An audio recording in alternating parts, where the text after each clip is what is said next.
Greetings, everybody. We lost our music there, but welcome to another edition of Sportsbook Confidential here at the FingerLakes1.com studios in Seneca Falls. My name is John Sullivan, and this little show here is to help you learn and grow as a sports bettor. And I'm real excited to be here today because we got a big weekend in sports. Got a lot to talk about. There's not going to be a sportsbook lesson today, but after we talk about all the games, I got some sportsbook news from Twitter on the end, and then I'll have my picks as always. And so, as we always do when we start the show, let us start by updating my bankroll. We'll go right to the bankroll section. And last week we started with a bankroll of $669, and we had 5 wagers. We had the Chicago Blackhawks money line, and that was plus 190, and that paid a profit of $42. Very nice. And then we had the Chargers over on Saturday night, and that did not happen. We fell about a touchdown short there, and minus $22. The Giants plus 10 covered for us at minus 115. So that was a profit of $19. And then the Packers under totally missed. That was a big shootout that went to overtime, and that was minus $22. And the Seahawks under looked pretty good until the fourth quarter, and I think 4 touchdowns were scored in the fourth quarter, and that went over, so minus $22. So if you do the math there, that's only a total loss of $5. So our new bankroll, that's incorrect. It should say $664, not $554, and the bet size remains $22. So even though we only won 2 games, we only lost a few bucks. But this weekend we've got a full holiday weekend of sports starting today with the Camping World Bowl between the SU Orange and the West Virginia Mountaineers in Orlando. And this game is very odd betting-wise to me, because when this game was announced, the opening line was West Virginia by 7, and in some places 7.5. It quickly got down to West Virginia minus 3.5, minus 3. And then the starting quarterback for Virginia said he was not going to play in the bowl game. And that brought it down to minus 1, pick 'em. And then Syracuse was hanging around at minus 1 for a while. It's still even. And now it's, Syracuse minus 3. And, by the time the game starts, it could be easily, minus 3.5. And I got to tell you, I think these teams are evenly matched. I feel Syracuse, you talk about motivation in bowl games, and with teams that are not playing for a national title, it's so very difficult to measure. I feel like West Virginia is the more battle-tested team here. I feel like both of these teams have a lot of time to prepare for this game. So I feel like any substitutions of starting players is going to be somewhat mitigated. And Dino Babers, the coach for the Orange, just got his extension. So he is not playing for a payday because he just got one. If you want to, continue down the narrative street, Eric Dungy's last game for the Orange, and they want to have a 10-win season, et cetera, et cetera. The way this line looks to me, I feel like West Virginia is the play here. I would really like it at 3.5, but 3. For 2 evenly matched teams, I think I would take the points. This total, it could go over. It's kind of high to bet on, in my opinion. If it was 60, I would definitely take the over. It is 2 teams that like to run up the score, like to do quick offense.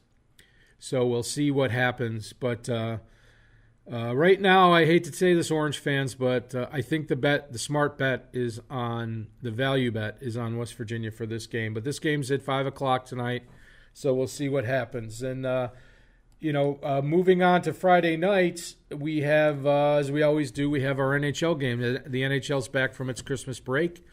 and there was about 11 games last night, and we only have 3 games today.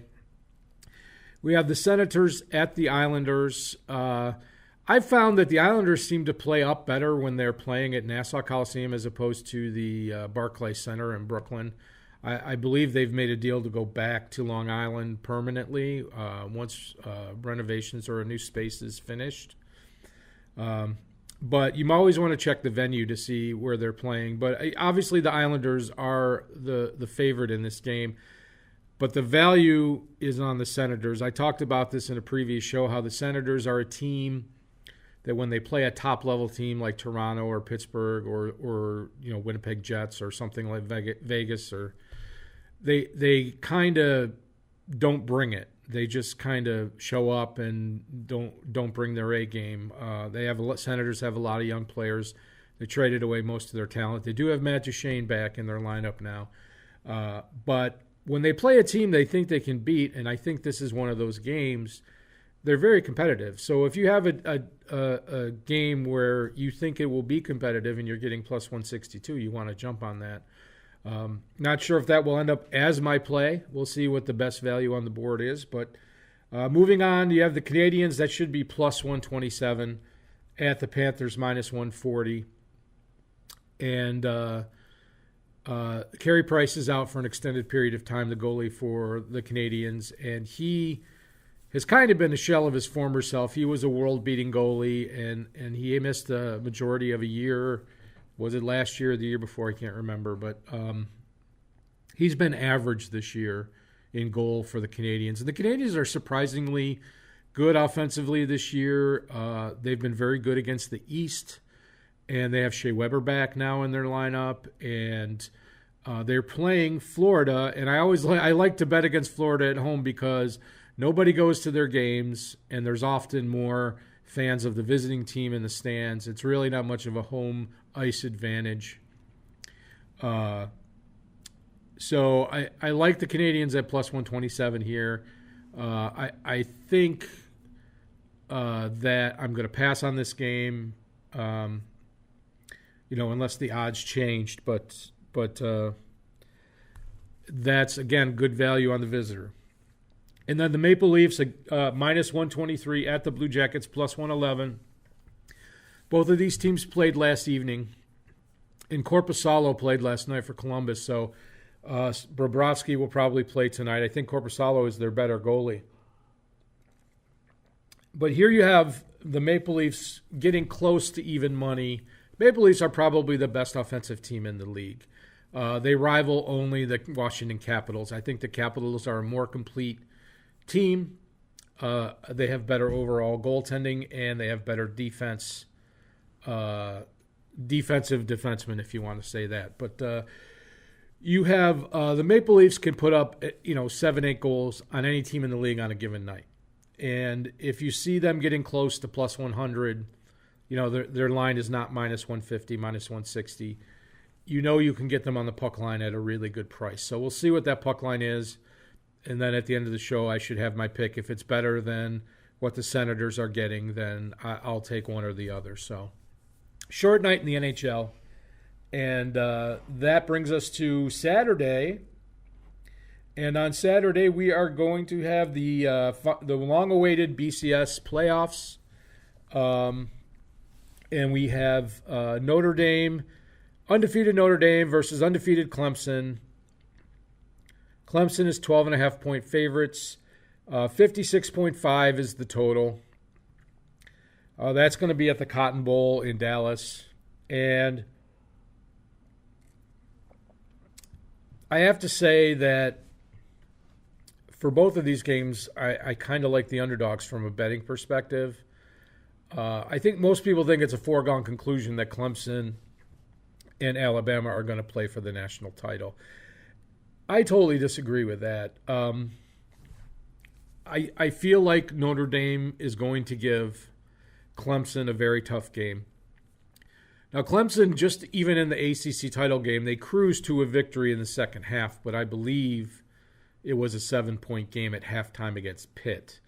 And, of course, Clemson struggled at home against Syracuse, who almost beat them if they could have stopped them on a fourth down once or twice.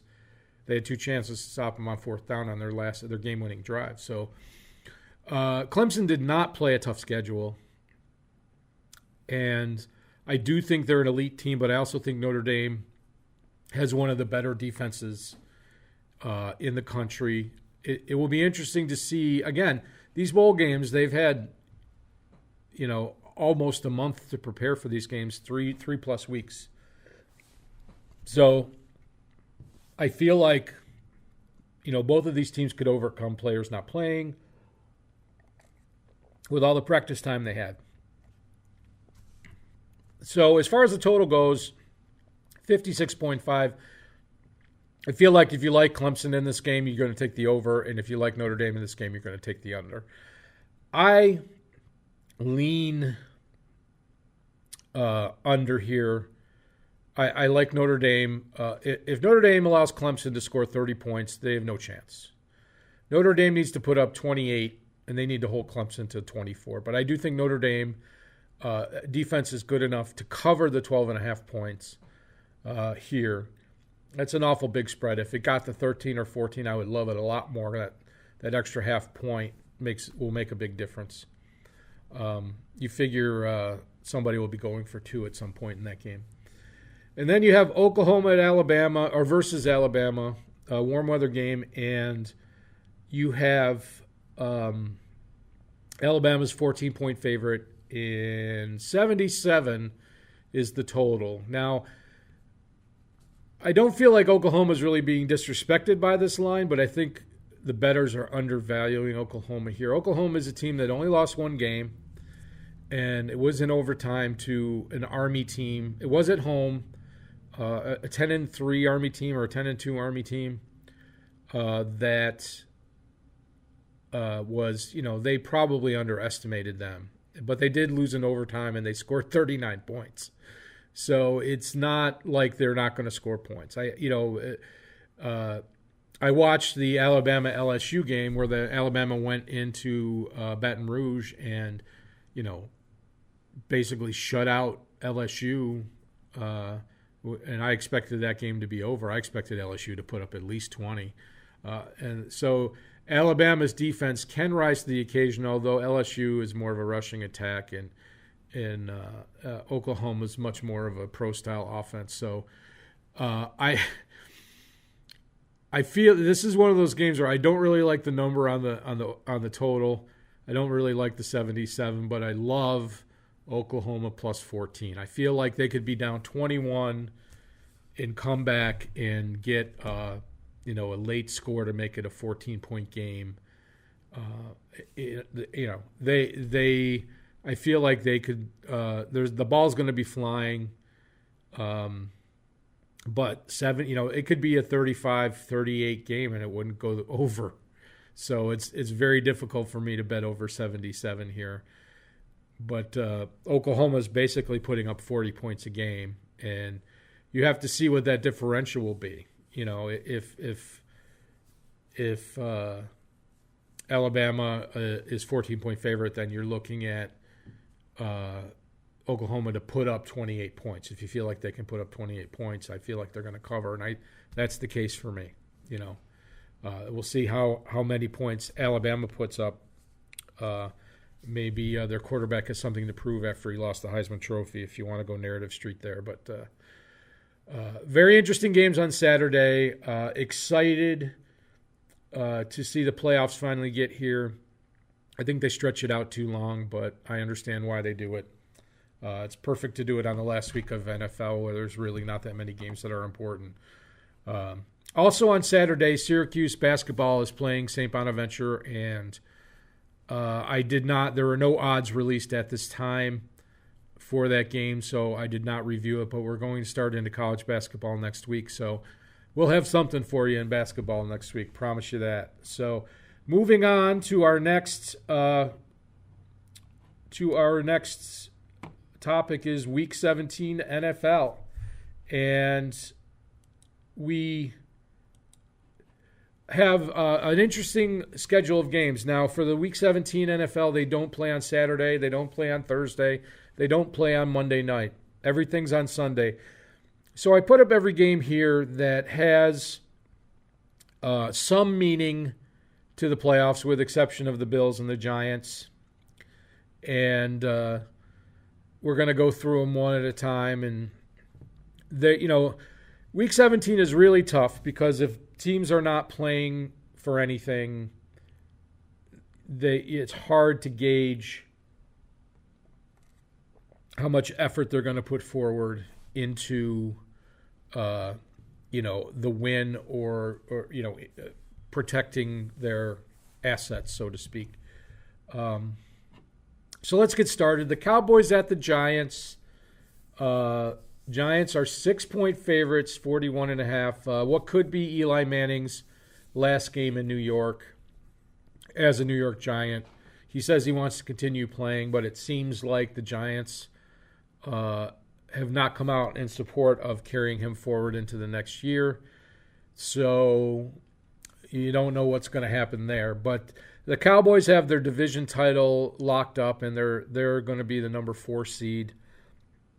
They really have absolutely nothing to play for here. So you could see the Giants maybe wanting to give Eli a chance to do what he wants to do in this game. Saquon Barkley, go for a rushing title. I would lean towards the over here. I feel like that's a much safer bet than the Giants -6, but I really am going to stay away from this game. The Raiders at the Chiefs, -13.5, 52.5. The Chiefs win, and they have wrapped up the AFC division title and the number 1 seed in the AFC playoffs. So they have a lot to play for at home. The Raiders have absolutely nothing to play for, although they have been a much better team in the last 3 to 4 weeks. And, I'm a firm believer that division games, teams know a lot more about each other. They're usually a little closer. This is a game that could be a cover for the Raiders late if they're interested and if they're motivated to be competitive. But it's a game the Chiefs really want. They can somehow back into the division title through a series of other events. But if they just win, by 1 point here, they're the number 1 seed in the AFC. Patriots are playing for a bye in the playoffs. They took care of business against Buffalo last week. They are playing the Jets. I don't know if Darnold's going to play. The Jets looked great last week against the Packers. At least offensively they did. McCown is not a horrible quarterback, but he is aging. A big question is what kind of effort are the Jets going to put forward if the coach has lost that team? I don't think I would touch that spread. 44.5. If the Jets do come to play and they put up 21 points, that's very doable. Probably staying away. But the Patriots need the win to clinch a bye. Otherwise, they may fall to the 3 seed in the AFC. Eagles at Skins. So the Eagles need to win, and they need help to make the playoffs. The last wild card in the NFC is up for grabs. They're 6.5-point favorites at Washington, 41.5. I like the over there. Both of these teams can put up points. I talked about how I liked Nick Foles, and he brought a different dimension to that team. And they need the Vikings to lose, and the Vikings don't play till 4, so they have every incentive to win this game and sit and watch TV later in the day. Like the over there. Jaguars at Texans. Texans -6.5, 40.5. This game, the Texans can actually, it's interesting, depending on what happens, they could lose their division title to either the Colts or the Titans, or they could move up to the number 2 seed in the AFC and bump the Patriots down to the number 3. So if they can win this game and the Patriots lose to the Jets somehow at home, then the Texans would actually get a bye. So they do have something to play for. The Jaguars, I think, are a broken and bitter team. They've lost confidence in Bortles. Fournette hasn't, really done much for them this year. Their defense hasn't lived up to the hype. They're kind of just playing out the string here. I don't think they have anything to play for. I feel like this is going to be a Texans cover, and I don't know about the total here because I don't know what to expect from the Jaguars side.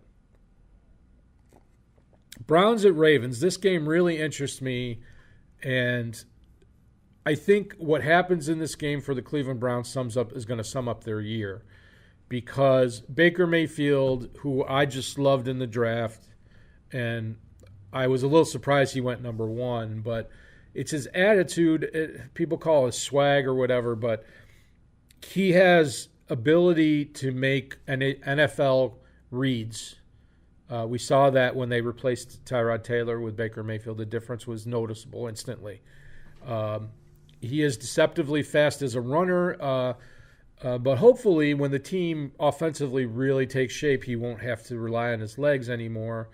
But he can make throws. And boy, I mean, even last week I watched some of that game, and his receivers dropped throws. I feel like this could be a very competitive game. We'll see what Cleveland. I feel like Cleveland is one of the few teams that has nothing to play for that wants to bring it this week. I feel like, make Baker Mayfield play. He hates to lose. He has a chip on his shoulder. That's not teachable. It's just not. Tom Brady's the same way. He doesn't have as much swag, obviously, but hates to lose. I feel like the Browns +6. If it got to +7, boy, I would really like the Browns here. Ravens need this win to clinch their division title. If the Ravens lose, a Steelers win will clinch. The Steelers will get the AFC North. And I don't really know. I don't think that that the Ravens can get a wild card. Maybe they can. I'm not sure. Oh, if the if the Colts and Titans tie, I think the Ravens can get a wild card. Anyway, important game for them. The Ravens need this. I'm not even sure if they have a shot. I think if everybody else loses, they have a shot at the number 2 seed in the playoffs. Long shot. I do like the over here, but I do like the Browns +6. I really like the Browns at +7. Dolphins at the Bills. Bills -4.5. You have a Dolphins team that has nothing to play for, and Frank Gore is out, and they have to come to Buffalo.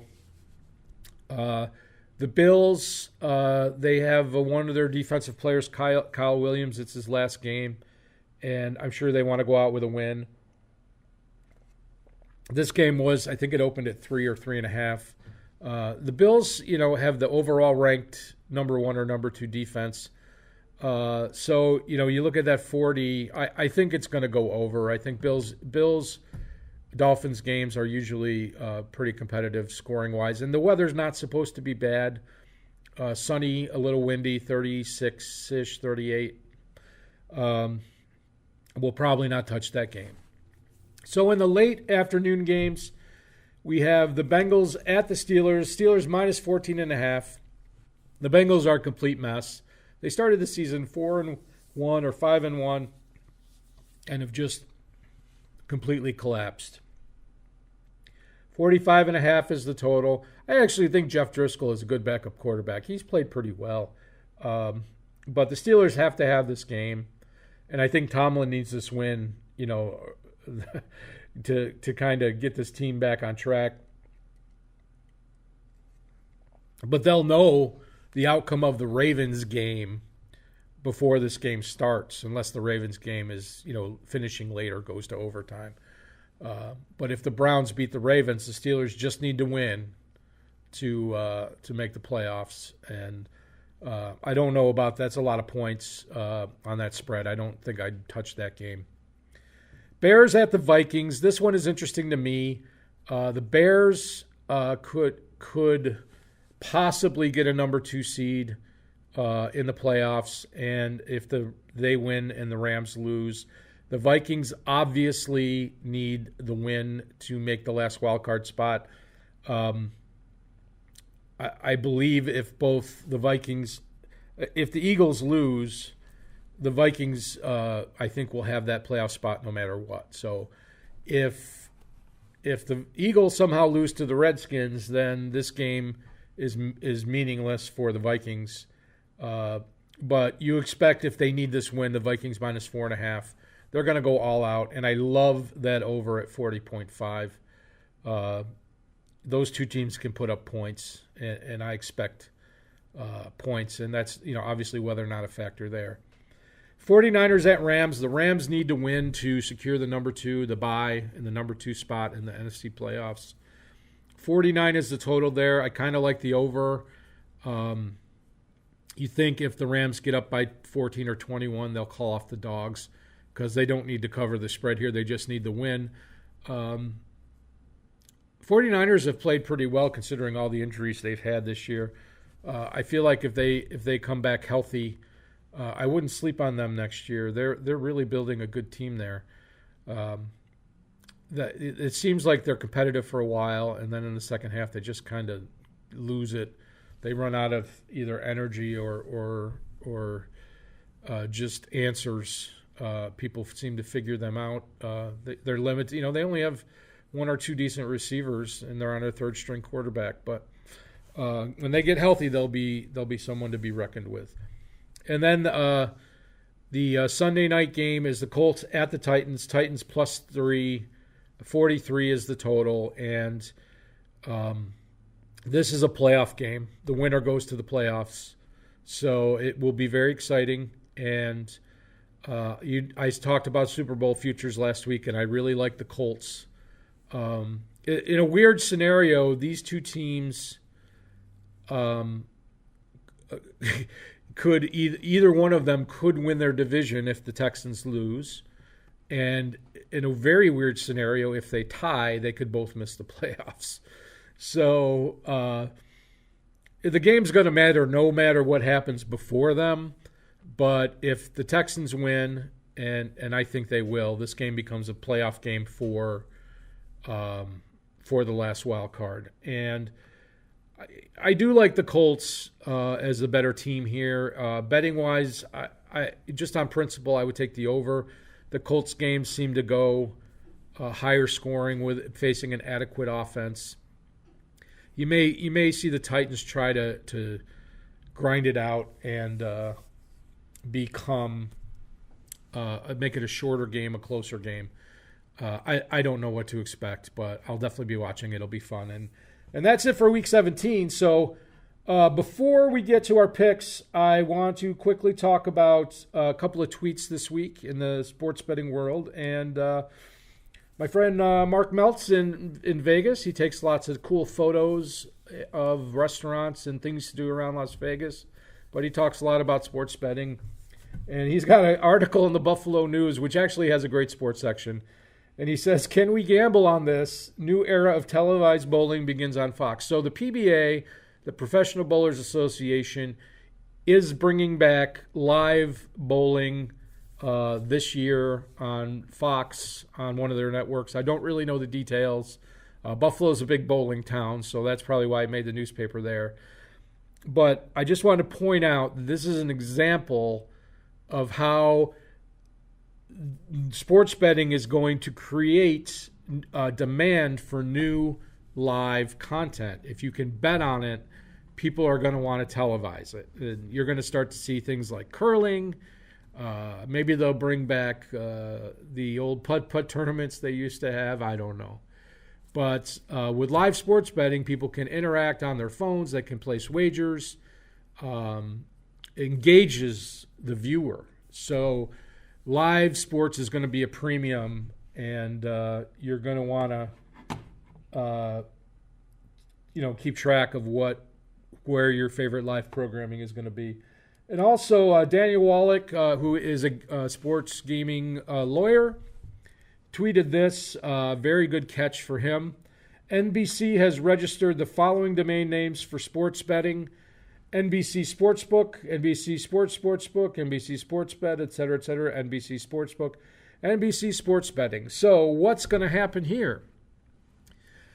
everybody is trying to get a piece of the sports betting pie. We're in this age where there's going to be a gold rush of companies trying to take advantage of the giant market estimated. It could be a 50 to 100 million a month of sports betting in the legal sports betting in the United States, not accounting for offshore. I'm not going. Who knows what the actual number will be? I don't know. But the point is that all these media companies and the gaming companies are going to get in bed together. NBC will obviously, if they have NBC Sportsbook, they're going to do a business deal with a gaming company, so you can go on your NBC app, watch your game, and place a bet while you're watching your game.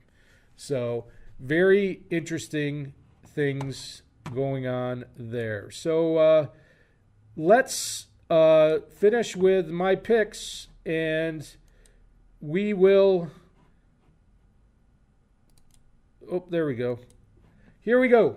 My picks, we have West Virginia money line plus 136. I'm sorry, Syracuse fans. I feel like that is the bet to make. That's the best value. Maybe that'll bite me in the butt, but I feel like West Virginia has as much to play for as Syracuse, and I feel like the game's been overbet in one direction. Maple Leafs, Friday night, minus 1.5 goals, plus 195. Like I said, the Maple Leafs can put up 7-8 goals any night on any team. You take them at the minus 1.5, and you get a really good number.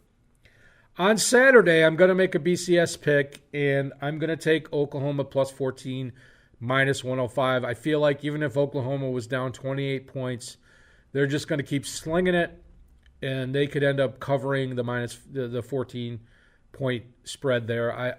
I'm not betting on them to win outright, but I feel like they can make it a close game just because of the style that game is going to be. And then on Sunday in the NFL, I got the Bears and the Vikings over 40.5 plus 100. Both of those two teams can put up points. It's indoors. They both have something to play for. I feel like a lot of points are going to be scored there. Texans minus 6.5, minus 109. They're playing the Jags. They're totally broken and defeated Jags. I feel like changes are coming for that franchise in the offseason. And finally, we have the Eagles and the Skins over 41.5, minus 104. Again, the Eagles need that game really bad, and we need to... they'll need to score some points, and I think the Skins will score a few points, and that will go over. So that's it for this week. Going to play the outro music. Thanks for watching. Let's get some winners. Go Orange.